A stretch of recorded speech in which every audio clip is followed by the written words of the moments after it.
Mga katutong, kung gusto nyo bumili ng dito sa Long Diario sa Pandaaki, ito nakakita kami ng dito sa parang tiyangge, mga katutong, mga gamit-gamit. Ito, importante sa panggagapos ng di ba, mga katutong? Tara, magtingin-tingin tayo. Mga maliliit na pangkalay kayo.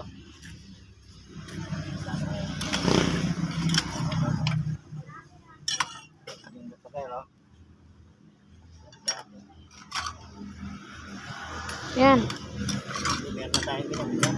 Hindi, kailangan mo ng mas malaki doon. Yan. Mas malaki yan. Kahit tanggalin mo lang yan, palitan mo ng mahaba. Para sa mga damo-damo. Para sa mga damo-damo. Yan. Pero mas maganda yung isa. Yan, kasi mas madaming ngipin. Te, yun, mas maganda yun. Mas mukhang matibay. Yan tayo sa iba. Meron pa yan. Ano lang yan, mga ukay-ukay lang yan. Mga tiyangge-tiyangge. Mga second hand, parang second hand, third hand na yan.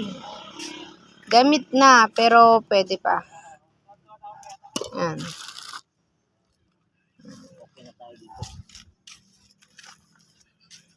Wala bang gulong dun sa sliding door mo?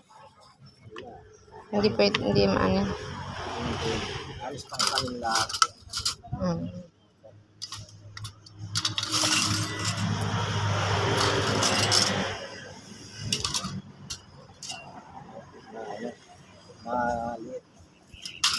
Malambot, madaling masira. Ano? Masyadong malaki yan. Ayan o, madami pa pala o. Hindi, ito matibay. Ito, boss. Magkano naman yan?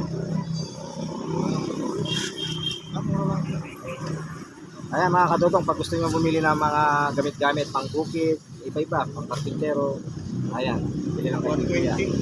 Kuya, 120 tingnan mo, diba? 120 daw, dalawa na. Tatlo na kamo. Ay, tatlo ba yan? Yan mga 20. Nahingi pa Yan, siya. sa halagang 120, meron na akong tatlong nabili. Kuya, kung gusto nyo bumili, dito lang, malapit sa Pandakake, Long Diario lang.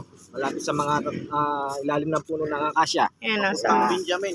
Papuntang Benjamin, mga katotong. Galing ka ng Pandakake, papuntang Benjamin. Pag galing ka doon ng Pandakake, Sabi na ng bag. pasan na Benjamin. Okay, thank you. Ito,